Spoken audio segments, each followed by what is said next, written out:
Dengan penetapan Johnny G. Plate sebagai tersangka, maka dalam 2 periode pemerintahan Presiden Joko Widodo ada 5 menteri yang terjerat kasus korupsi. Siapa sajakah mereka? Apakah seluruhnya adalah berasal dari partai pengusung Jokowi saat Pilpres? Kami akan coba merangkumkannya untuk Anda. Paling tidak di awal kita sudah melihat 5 nama yang kemudian kami sebutkan. Pertama adalah nama Idrus Marham. Ini kemudian adalah menteri pertama yang saat itu menjabat sebagai Menteri Sosial dari Partai Golkar yang menjadi menteri pertama Kabinet Joko Widodo periode pertama yang terjerat kasus korupsi pada 2018 lalu. Nah, Idrus ini divonis bersalah Pengadilan Tipikor karena menerima suap sekitar 2,2 miliar rupiah dari pengusaha Johannes Koco dalam kasus suap proyek PLTU Riau 1 yang kemudian divonis penjara dan juga denda sekitar 150 juta rupiah. Namun pada akhirnya Idrus hanya menjalani sekitar 2 tahun penjara setelah kemudian kasusnya ataupun kasasinya yang diajukan di Mahkamah Agung ini dikabulkan dan telah bebas pada 2020 lalu. Dan yang menjadi poin adalah Idrus Marham yang kemudian saat itu berasal dari Partai Golkar juga digantikan oleh rekannya yaitu Agus Gumiwang Kartasasmita yang juga dari Partai Golkar sebagai Menteri Sosial.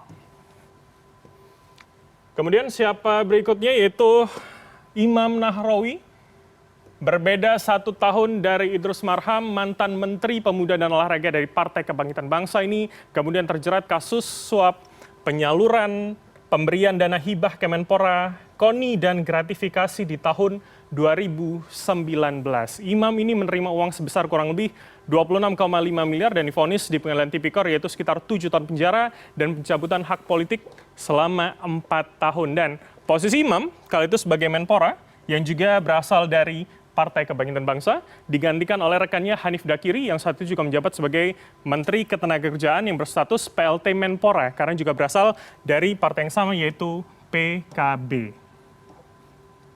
Karena kemudian penetapan tersangka Imam di tahun 2019 hanya kemudian berjarak beberapa waktu saja sebelum kemudian masa akhir pemerintahan Jokowi yang pertama berakhir, maka kemudian status dari Menpora sendiri di-PLT-kan pada Hanif Dakiri dan baru diganti pada saat pemerintahan Presiden Jokowi di periode kedua dengan kader atau kemudian dengan komposisi yang berbeda dari saat periode pertama. Kita akan lihat siapa berikutnya. Yang ketiga adalah Juliari Batubara yang saat itu menjabat sebagai Menteri Sosial Republik Indonesia dari Partai Demokrasi Indonesia Perjuangan atau PDIP yang terjerat kasus korupsi bantuan sosial atau Bansos pandemi COVID-19. Ia menerima suap sekitar 32,4 miliar rupiah dari rekanan penyedia Bansos COVID-19 di Kementerian Sosial dan Pengadilan Tindak Pidana Korupsi Jakarta menjatuhkan hukuman sekitar 12 tahun penjara untuk Juliari dan mencabut hak politiknya selama 4 tahun penjara. Dan kemudian Juliari yang juga adalah kader PDIP digantikan oleh sesama rekannya yaitu Tri Risma Harini sebagai Menteri Sosial kala itu. Artinya paling tidak dari 3 nama yang kita sebutkan, mulai dari Idrus Marham, Imam Nahrawi, Juliari Batubara, semuanya digantikan oleh rekan satu partainya yang artinya jumlah komposisi menteri dari partai yang bersangkutan itu masih sama. Kita lihat yang berikutnya adalah nama Edi Prabowo.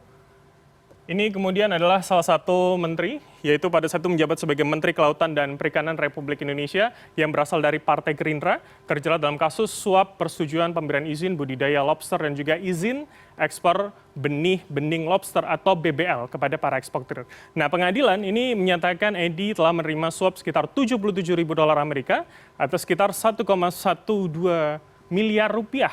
Dan ia dinyatakan menerima suap dalam bentuk rupiah ini senilai 24,62 miliar. Pengadilan Tipikor memvonis Edi 5 tahun penjara dan juga denda 400 juta rupiah dan mencabut hak pilih dalam jabatan publik selama 3 tahun. Namun ada yang berbeda dalam kasus Edi, ketika sebelumnya semua pengganti menteri yang korupsi adalah dari partai yang sama, maka dalam kasus Edi ternyata Presiden Joko Widodo ini memilih kader lain selain Gerindra, yaitu kemudian nama Sakti Wahyu Tenggrono yang sebelumnya adalah sebagai Wakil Menteri Pertahanan yang menjadi dan menggantikan Edi Prabowo sebagai Menteri KKP.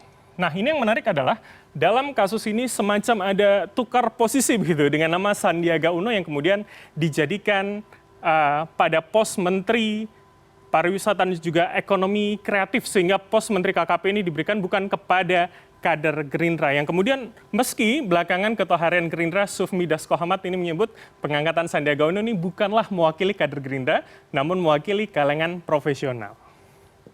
Nah, ini menjadi studi kasus sendiri apakah kemudian masih akan sama dengan Johnny G. Plate yang baru saja atau kemarin kemudian ditetapkan sebagai tersangka kasus suap pengadaan BTS 4G, yaitu Menteri Komunikasi dan Informatika menjadi menteri kelima yang menjadi tersangka korupsi dengan kasus dugaan korupsi pengadaan menara BTS 4G yang kemudian merugikan negara kurang lebih adalah sekitar 8 triliun rupiah yang kemudian kasusnya hingga saat ini masih terus berjalan. Meski kemudian kemarin Partai Nasdem mengatakan masih tegak lurus dalam komitmen penegakan hukum, namun pertanyaannya apakah kemudian pengganti Plate adalah dari partai yang sama, yaitu dari Partai Nasdem, atau kemudian ada pola yang sama seperti yang dilakukan pada Edi Prabowo dan juga Partai Gerindra. Ada semacam tukar posisi pos menteri. Walaupun kemudian kemarin kami mewawancarai Bendara Umum Partai Nasdem Ahmad Sorni menyebutkan sebenarnya tidak mempermasalahkan jika pengganti Plate ini bukanlah dari partainya. Nasdem menyebut masih akan terus mendukung pemerintahan Presiden Joko Widodo hingga 2024. Namun apakah faktanya akan demikian? Tentu kita akan menunggu siapa nama yang kemudian akan dilantik oleh Presiden Joko Widodo sebagai Menteri Komunikasi dan Informatika.